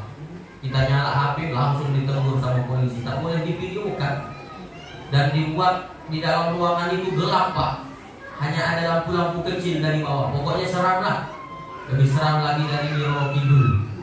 Masya Allah. Nah di Mesir waktu itu Pak, ada Raja Zolim. Nabi Ibrahim disuruh Allah hijrah dari Palestina ke Mesir. Di Mesir waktu itu ada Raja Zolim, tidak boleh melihat istri orang cantik. Langsung diambil Pak. Diambilnya kalau melihat istri orang cantik. Di sini ada tidak yang begitu? Tidak ada kan? Biasanya sih kepala desa biasanya begitu. Tapi bukan desa sini, bukan. Desa di sana jauh di dekat sawah sana. Nabi Ibrahim bawa istri, nama istrinya Siti Saroh. Siapa namanya? Siti Saroh. Kebetulan Siti Saroh ini cantik.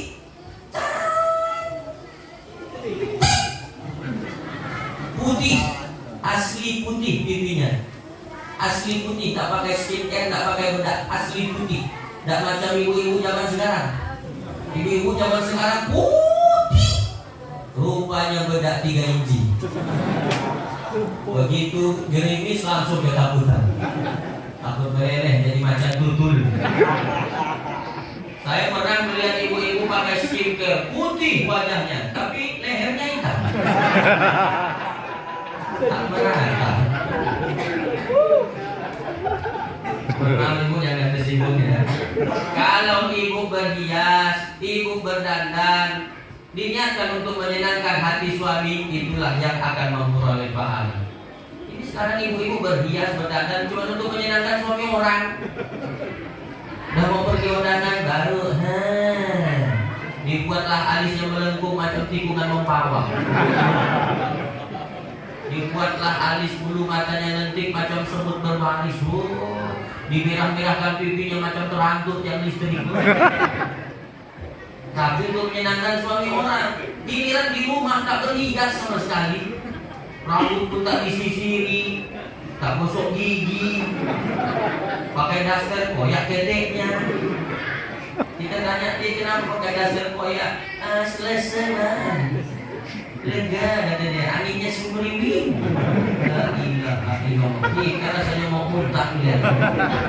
Belum lagi banyak rumput belum ditebas, rumput hitam pula tuh. Mudah-mudahan tak ada ibu-ibu di sini begitu. Ini yang saya ceritakan ibu-ibu yang di sana. Jauh. Nah, lalu Raja Mesir waktu itu bertanya, "Hai Ibrahim, ya, man hiya? Siapa ini?"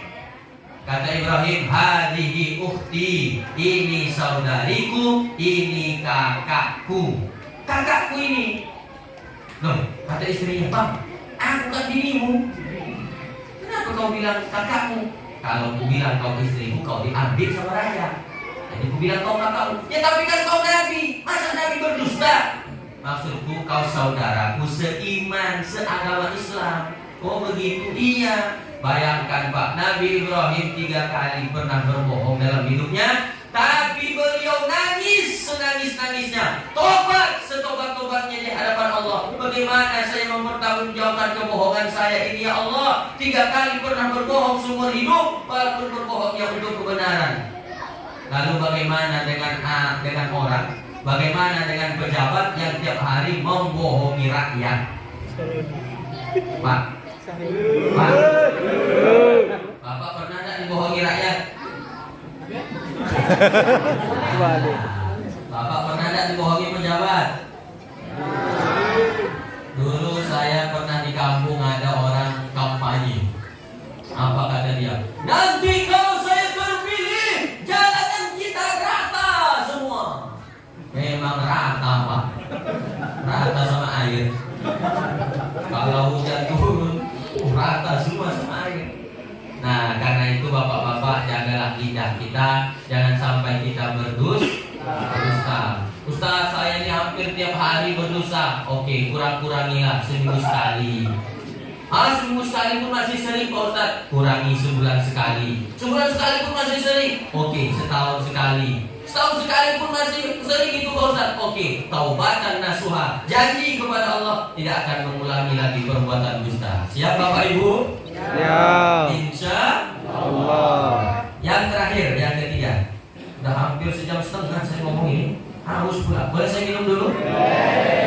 Jangan kemana-mana. Saya akan kembali setelah lewat yang satu ini.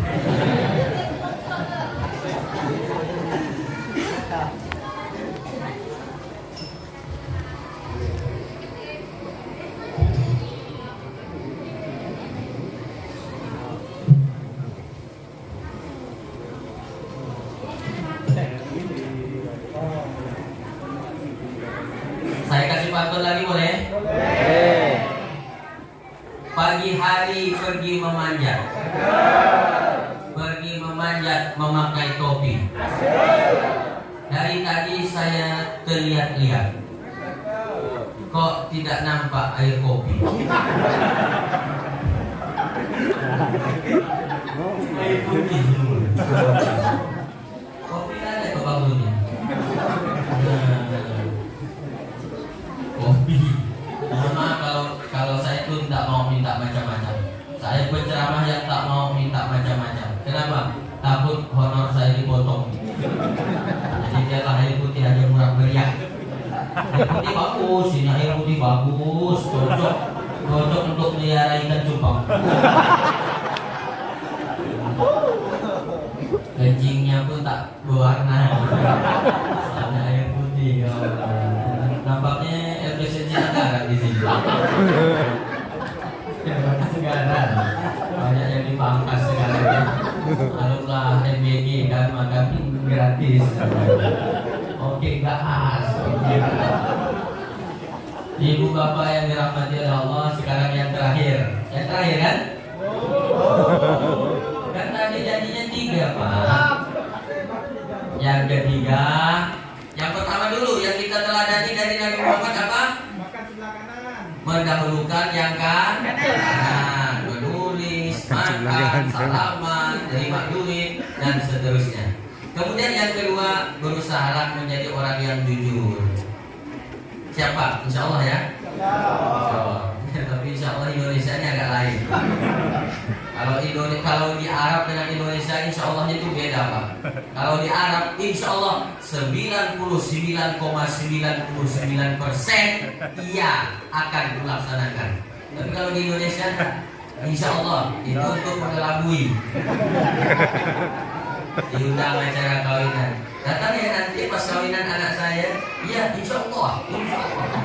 Pas acara kawinan tak datang ya. Pak kenapa tak datang? Kan insya Allah. Ya kita nanti pernah melakukan. Yang terakhir yang ketiga. Rasanya lama betul ceramah di sini ya. Berapa bayarannya Pak? Tak boleh, Ustaz ceramah tak boleh minta dibayar. Saya udah dinasihati oleh guru saya. Atau kalau ada Ustaz datang ceramah minta dibayar, berdosa Ustaz itu. Kalau ada Ustaz datang ceramah minta dibayar, berdosa Ustaz itu. Tapi lebih berdosa undang Ustaz tidak bayar.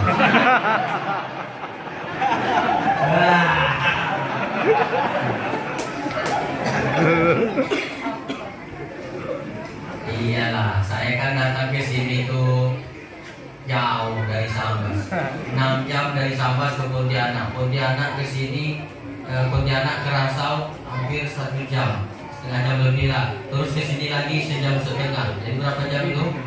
Belum lagi saya ninggalkan istri, anak 2, ada supir, saya pakai mobil sendiri, bayar bensin, belum lagi kebocoran mobil. Sebenarnya kalau tidak tekor dah alhamdulillah. Pulang modal tuh dah alhamdulillah. Jangan-jangan tekor saya ceramah ini.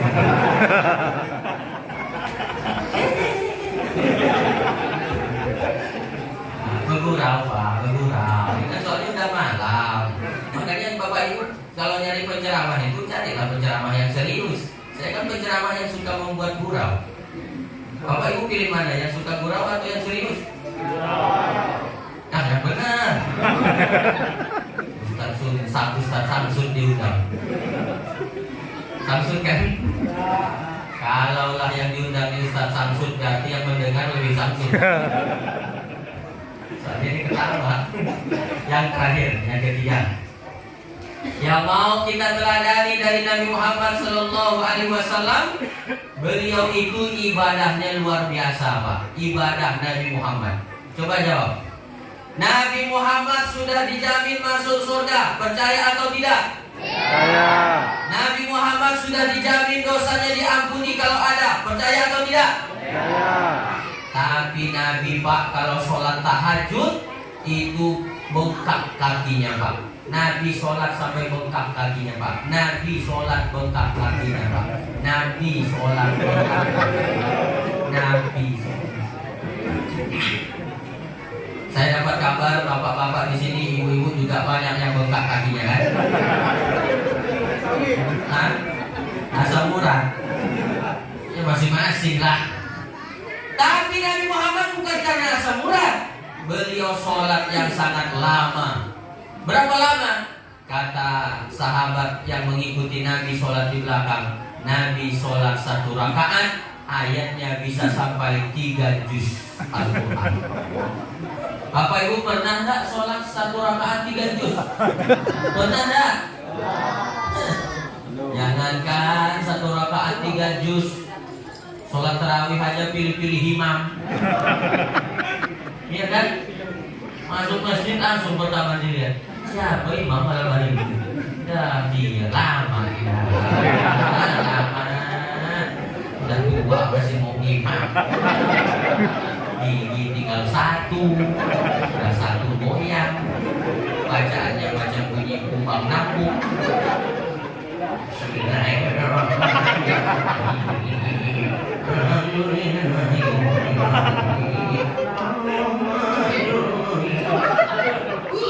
Batuk. Lebih banyak batuknya dari ayatnya. Orangnya jadi makmum kan khawatir ketika sholat selesai kan. Makanya nanti dibuat jadwal imam sholat tarawih 5 orang atau kalau bisa yang muda-muda imam yang memang pernah dulu sekolah di pondok pesantren belajar Al-Quran secara privat, silakan boleh dia imam. Tak boleh kata Pak Imam, dia jadi imam. Kenapa tak boleh Pak Haji? Karena dia belum nikah. Apa urusannya nikah dengan belum nikah? Tak boleh, dia belum nikah. Ada orang berpendapat begitu, orang yang belum nikah tak boleh jadi imam. Mohon maaf Pak Haji, dia tuh memang belum nikah, tapi di kepalanya 30 juz. Kau udah 4 kali nikah pun, Allah benar. Nabi ibadahnya luar biasa sampai bengkak kaki beliau. Lalu kemudian Siti Aisyah, ketika Nabi selesai sholat tahajud, Siti Aisyah tanya, karena Siti Aisyah terbangun. Kenapa Siti Aisyah terbangun ketika Nabi sholat tahajud? Karena rumah Nabi kecil, Pak. Rumah Nabi itu kecil. Berapa besar rumah Nabi? Bapak yang pernah pergi ke Madinah kan ada kubah hijau di Masjid Nabawi. Nah, di bawah kubah hijau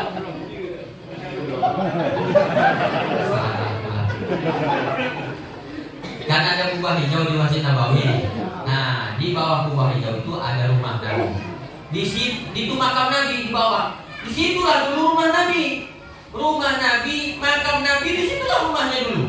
Rumahnya tak luas, hanya 3 kali 4 meter. Rumah Nabi. Kira-kira besar tak rumah Nabi itu? 3 kali 4. Besar atau kecil? Kecil. Tapi walaupun rumahnya yang kecil, Nabi berkata, baiti jannati. Rumahku itu laksana surga bagiku. Rumahnya kecil, tapi beliau berkata, rumahku laksana surga bagiku. Sekarang berapa banyak orang rumahnya megah, mewah, harta berlimpah, tapi mereka berkata, baiti nari, rumahku seperti neraka bagiku.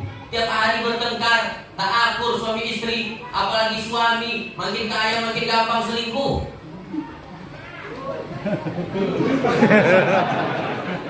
Perempuan pun sama. Saya ditanya sama ibu-ibu, Ustaz, ternyata laki-laki banyak selingkuh. Enggak, saya bilang perempuan pun banyak. Kenapa? Ya, laki-laki kan selingkuhnya sama perempuan. Masa laki selingkuh sama laki? Berarti sama jumlahnya. Nabi rumahnya kecil tapi berkata, rumahku laksana surga bagiku. Karena hati Nabi itu tenang, Pak. Hati Nabi itu tenang, damai, tak banyak keinginan, mensyukuri apa yang ada, qanaah, bersyukur kepada Allah, tidak khawatir yang belum ada. Nabi justru khawatir tidak bisa mensyukuri yang sudah ada.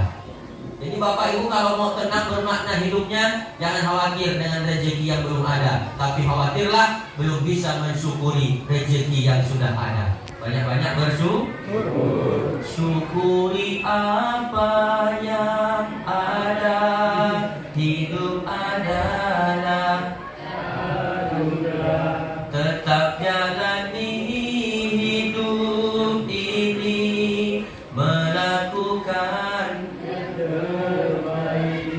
jangan menyerah. Kira-kira begitulah. Nah, Nabi itu kan rumahnya kecil, Pak. Kalau beliau mau sholat, dia pikirkan dulu kakinya Siti Aisyah diangkat, dia pikirkan perut Nabi hamparkan sajadah. Makanya Siti Aisyah terbangun. Bapak Ibu saya tanya, pilih rumah kecil atau rumah besar?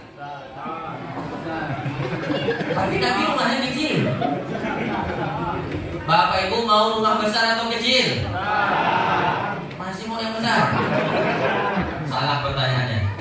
Bapak Ibu pilih rumah kecil hati tenang atau rumah besar hati galau? Rumah kecil. Salah jawabannya.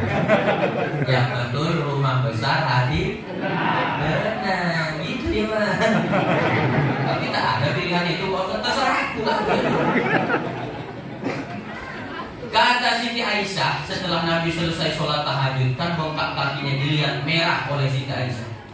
Bang, iya sayang, ini namanya improvisasi. Ya kalau saya pakai bahasa Arab bapak nggak ngerti.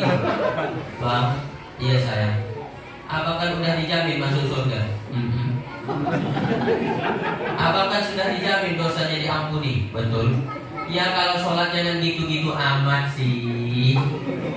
Si amat aja tak begitu. Nih dengarkan Pak jawaban Nabi. Pak. Bu. Ini nampaknya ibu udah ngantuk nih. Kalau saya lihat dua orang nguap langsung saya tutup. Kata Siti Aisyah, kata Nabi, ketika Aisyah berkata, engkau kan sudah dijamin masuk surga, sudah jamin dosanya diampuni. Kalau sholatnya jangan gitu-gitu amat sih. Siapa aja dah begitu? Kira-kira begitu Pak perempuan kalau merepet. Ya Humairah, apalah uhibbu an akuna abdan syakura. Wahai Humairah yang pipinya putih kemerah-merahan. Karena pipinya putih asli. Kalau kena sinar matahari agak kemerah-merahan. Ini Bapak boleh diamalkan. Ustaz, boleh nggak saya panggil bini saya ya Humairah? Boleh. Tapi dia hitam Pak Ustaz. Tak apa-apa. Menyenangkan hati istri berpahala. Jangan istri kulitnya hitam panggilnya ya Hajar Aswad. Marah kan dia. Kata Nabi, apalah uhibbu an akuna abdan syakura. Salahkah saya kalau saya oleh Allah dikasih gelar abdan syakura, hamba yang pandai bersyukur. Makin Allah ampuni dosa saya, makin lama saya sujud. Makin dijamin masuk surga, makin banyak saya sholat. Ini Nabi Pak. Ini Bapak Ibu yang di depan saya, udah ada jaminan masuk surga? Kalau masuk neraka? Ada harapan? Bapak Ibu, kira-kira di akhirat kita masuk surga atau neraka? Pede sekali. Oke, biar tidak mengira-ngira, kita lihat ayat Qur'annya, boleh? Fa amma man saqulat mawazinu, siapa yang berat timbangan pahalanya, fahuwa fi 'ishatir, baginya tempat yang diridhoi yaitu surga. Wa amma man khaffat mawazinu, siapa yang berat timbangan dosanya, fa ummuhu hawiyah, baginya masuk neraka hawiyah. Nah sekarang coba introspeksi diri, kita ini lebih banyak pahala atau dosa? Kalau banyak dosa masuk surga atau neraka?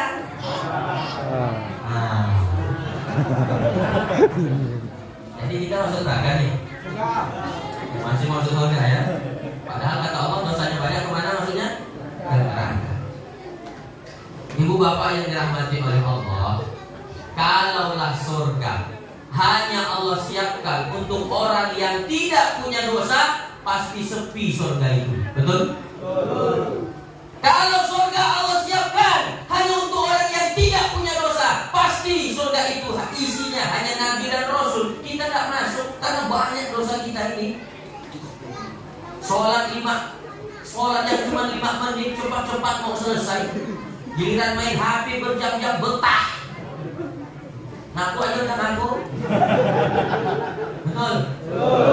Belum lagi yang ditonton, yang di-scroll artis rock pendek, sampai liur-liur nonton. Dibandingkannya pula sama bininya di dapur. Dan artis rock pendek, inti liurnya. Inti liurnya melihat artis rock pendek. Dan bini di dapur, inti badan. Berjam-jam melihat maksiat mata kita itu. Tapi giliran sholat yang cuma 5 menit, cepat-cepat mau selesai. Udah gitu tak busuk pula. Ada yang sambil sholat sambil nyari duit. Ada tuh bapak-bapak begitu. Udah ada yang nangis apa? Tidak apa-apa, anak kecil biasa. Anak kecil kan bukan orang Pak. Mungkin dia udah ngantuk Pak, boleh dibawa pulang kali dia mau tidur nanti. Atau dia mau nenek tadi. Nah ibunya, mana cari ibunya bawa ke rumah nenek. Karena anak apalagi anak laki nih Pak, lain nyusunya sama anak perempuan. Kalau anak perempuan tuh paling lama nih 2 tahun dia nyusu. Kalau anak laki enggak,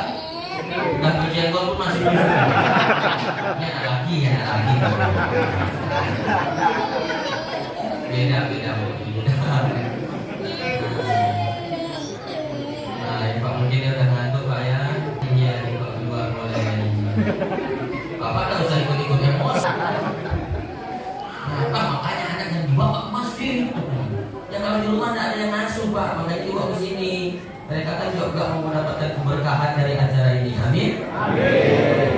Sampai mana tadi ceritanya? Ada orang sholat itu cepat-cepat mau selesai, udah gitu pula tak khusyuk. Bapak ada yang khusyuk sholat 100%? Ya. 30%? 70%? 20%? Enggak juga. 10%. Sambil sholat sambil nyari duit. Allahu Akbar. Tadi ke warung, duit 50.000, beli pulsa 10.000, beli roti 15.000, 25.000. Kemana 25.000 nya? Allahu Akbar. Perasaan tadi dimasukkan dalam saku. Kok tak ada? Allahu Akbar. Mana lah itu? Assalamualaikum warahmatullahi wabarakatuh. Assalamualaikum warahmatullahi wabarakatuh. Baru ingat dalam jok motor. Sholat yang cuma 5 menit buru-buru kita mau selesai, tapi main HP dari pagi sampai siang betah. Belum lagi yang ditonton tak senonoh. Penuh maksiat mata kita ini. Berarti kita lebih banyak pahala atau dosa? Baca Quran baru 2-3 baris meleleh air mata ngantuk. Main HP kuat. Jadi banyak pahala atau dosa kita ini? Kalau banyak dosa masuk surga atau neraka? Tapi untungnya Allah tidak begitu. Tidak begitu Allah menghitungnya. Jadi bagaimana? Surga itu tidak hanya Allah siapkan untuk orang yang tidak berdosa, tapi surga juga Allah siapkan untuk orang yang banyak dosa. Alhamdulillah. Jadi kita masuk dah. Tapi ingat, pendosa ada 2 modelnya. Ada berapa? 1, pendosa yang malu dengan dosanya dan bertobat kepada Allah, berjanji tidak akan mengulanginya lagi. Sebanyak apapun dosamu, kata Allah, aku pasti menerima tobatmu. Nah, pendosa model ini masuk surga. Pak, Pak, Bu, masih hidup? Ada tak orang yang mau menerima kita sehari 5 kali dalam keadaan apapun keadaan kita, Pak? Ada tak orang? Kita sedih, kita susah, kita melarat, kita dikhianati, kita dikecewakan. Tiap hari datang sehari 5 kali. Ada tak yang bisa menerima kita? Tak ada. Tapi Allah selalu siap.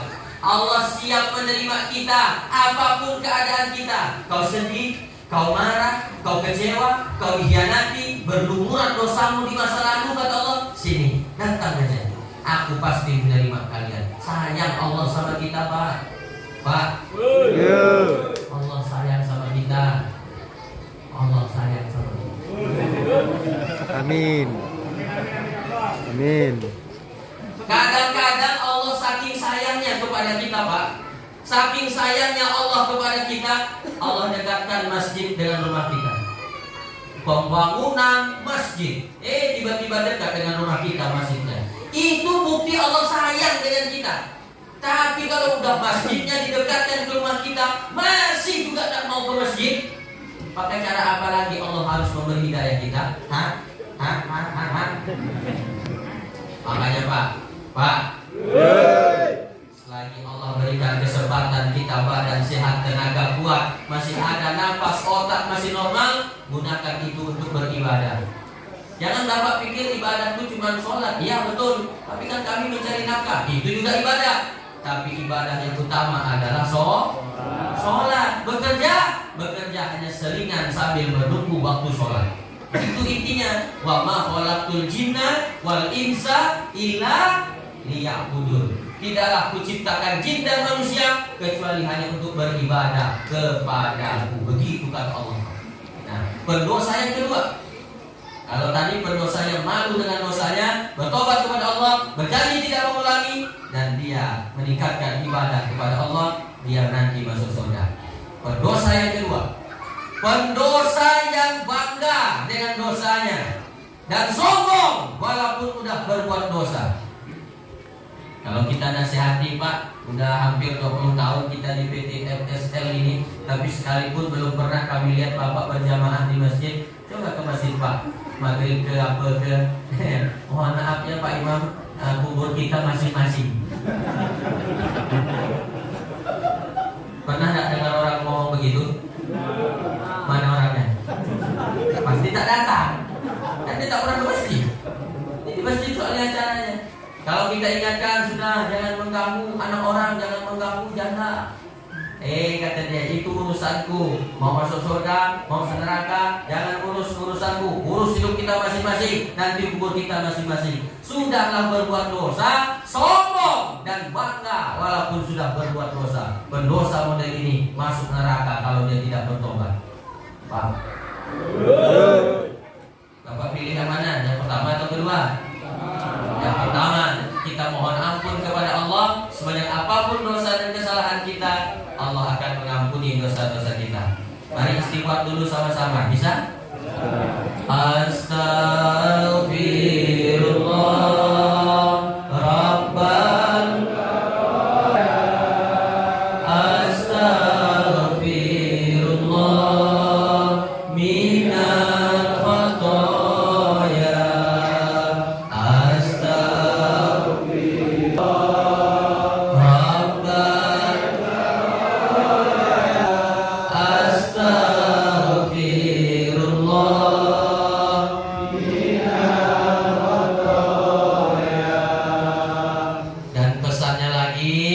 bapak-bapak usahakan sholatnya di masjid, terutama subuh. Sholat itu kan ada 5, ada berapa? Zuhur, asar, maghrib, isya, subuh. Zuhur, asar, maghrib, isya, subuh. Zuhur, asar, maghrib, isya, subuh. Zuhur, asar, maghrib, isya, subuh. 5 waktu jangan ditinggal. Dan usahakan berjamaah di masjid, terutama subuh. Kenapa? Karena sholat subuh ini yang paling banyak diberikan keutamaan oleh Allah. Rakaat al-fajri, 2 rakaat qabliyah subuh, khairum minad dunya wa ma fiha, lebih baik daripada dunia dan seluruh isinya. Berarti orang yang tidak sholat subuh, meninggalkan qabliyah 2 rakaat subuh, dia telah kehilangan dunia dan seluruh isinya. Makanya jangan tinggalkan sholat subuh berjamaah di masjid. Alhamdulillah, Masjid Zaidatul Ihsan ini saya dapat kabar selalu penuh sholat berjamaah, betul kan? Apalagi sholat subuh katanya penuh sampai keluar. Tak ada yang masuk. Bu, ibu, mau ndak masuk surga sama suaminya? Bapak mau ndak masuk surga sama istrinya? Yakin? Tapi kata Nabi, nanti di dalam surga 1 laki-laki akan disiapkan 7 bidadari. Nah, bapak pilih 7 bidadari atau tetap dengan istrinya? Jawab. Pilih bidadari atau istri? Itu jawaban suami takut istri. Gak usah dijawab Pak, gak usah dijawab. Kenapa Ustaz? Dari mukamu aku tahu. Dari Pak Ustaz. Nggak sama bininya Pak. Di dunia udah sama dia Pak Ustaz. Masa di akhirat dia lagi. Kalau bapak mau masuk surga sama ibu mau masuk surga sama bapak, maka suami istri harus saling mengingatkan tentang watawasau bil haq watawasau bis sabr. Nanti subuh ibu-ibu, bu, nanti subuh bangunkan lakinya. Lakinya subuh bangunkan bu. Lakinya subuh bangunkan bu. Lakinya subuh bangunkan. Apanya yang dibangunkan? Lakinya lah. As-salatu khairum minan naum. Bangunkan lakinya. Ayam bebek, bangun ayam. Ayam bebek. Cium pipi dulu, cium pipi kanan, cium pipi dulu, cium pipi kiri, cium keningnya. Bisikan ke telinganya, wake up my honey. Ada tak ibu-ibu begitu bangunkan suaminya? Ada tak? Di sini ada kan? Ada. Kalau ada, saya yakin itu pasti pengantin baru. Pengantin baru memang begitu, halus, lembut. Wake up my honey, wake up my darling, I love you my honey. Pret. Itu pengantin baru. Coba kalau udah 20 tahun. Lihat jam tuh, udah hampir jam 7. Bangun, sholat dah. Mau kerja tak? Kalau kerja makan apa nanti tidak? naik menjelang rumah. Tak boleh bangunkan suami begitu, kasar.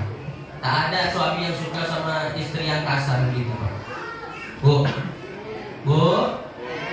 bangunkan nanti suaminya subuh ya. Supaya apa? Supaya nanti di akhirat masuk surga sama-sama. Tapi mohon maaf, cerita berjamaah di masjid ini, Pak, saya mohon maaf. Ini urusannya urusan hati. Kalau hati sudah terpaut ke masjid, biar jauh rumahnya, datang dia ke masjid. Tapi kalau hati sudah tidak terpaut ke masjid, biar di samping masjid rumahnya, tak sampai dia ke dalam. Betul? Karena urusannya urusan hati. Sama macam bapak dulu waktu jatuh cinta sama istrinya, masih ingat? Zaman HP jadul tahun 2000, 2001, HP masih tipe 1110 Nokia, nada darinya kekemut, ya kan? Telepon pacarnya, assalamualaikum deh, waalaikumsalam. Boleh ke abang main ke rumah adik? Rumah adik jauh bang. Gunung pun akan kuda, lautan ku seberangi, masjid ku lewati. Akan tak sholat. Bapak ibu tahu dah? Di Kalimantan Barat ini kan ada 14 kabupaten dan kota. Dah tahu belum? Tahu kan? Nah, di provinsi Kalimantan Barat ada 14 kabupaten dan kota. Bapak ibu tahu kabupaten mana yang perceraian ranking 1? Tahu. 14 kabupaten provinsi Kalimantan Barat ranking 1 perceraian diraih oleh kabupaten Sambas. Bangga tak saya? Bangga saya. Ranking 1 perceraian. Apa kata pengadilan agama? Jumlah janda di Kabupaten Sambas 1034 janda. 1034 banyak atau sedikit? Banyak. Itu kalau kencingnya serentak. Banjir. Ya Allah, 1034 janda. Itu baru yang cerai di pengadilan. Belum cerai mati, belum cerai yang nikah siri. Berarti lebih banyak lagi. Makanya saya paling tak suka ada ibu-ibu WA saya, ibu inbox saya di Messenger atau DM saya di TikTok bertanya, Ustaz, kenapa laki saya selingkuh? Ustaz, kenapa laki saya KDRT? Ustaz, kenapa suami saya terjebak judi online? Ustaz, kenapa suami saya kenapa? Banyak pertanyaannya, suami saya kenapa? Pertanyaan pertama saya ajukan ke dia, ibu suaminya sholat tak di rumah? Itulah dia Pak Ustaz masalahnya. Dia itu tak pernah sholat. Itulah sumber masalahnya. Kalau suami sudah meremehkan sholat, siapa lagi yang tidak diremehkan? Betul? Kalau suami sudah meremehkan sholat, pasti dia akan meremehkan istri dan anaknya. Istri yang meremehkan sholat, pasti dia akan meremehkan suami dan anaknya. Suami, istri yang meremehkan sholat pasti akan meremehkan anaknya. Anak yang meremehkan sholat pasti akan meremehkan kedua orang tuanya. Pokoknya keluarga manapun kalau sudah meremehkan sholat, tunggu kehancuran rumah tanggamu. Jelas? Mau tersinggung lah dengan ceramah. Serah, mau jerak-jerak lah mudah-mudahan. Yang mau jerak-jerak tak apa-apa, tempat lain masih banyak. Bapak tersinggung dengan ceramah saya? Tidak. Kalau tersinggung bagus. Siapa luka dia yang berarti kan begitu. Kalau kita minum obat, bagian yang terluka itulah yang akan sembuh. Supaya aku ini ke masjid, supaya aku ini meningkatkan ibadah, supaya aku ini bertobat kepada Allah. Begitu dia fungsinya ceramah. Jelas? Makanya kalau mau rumah tangga kita awet, rumah tangga kita bahagia, walaupun mungkin hidup kita tidak kaya, maka dirikanlah sholat, insya Allah baik di nanti. Dah jam 10.20, berarti kurang 10 menit 2 jam saya berdiri ini. Udah Pak?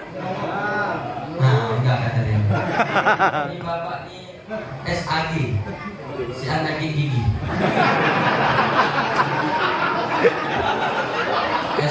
Iya,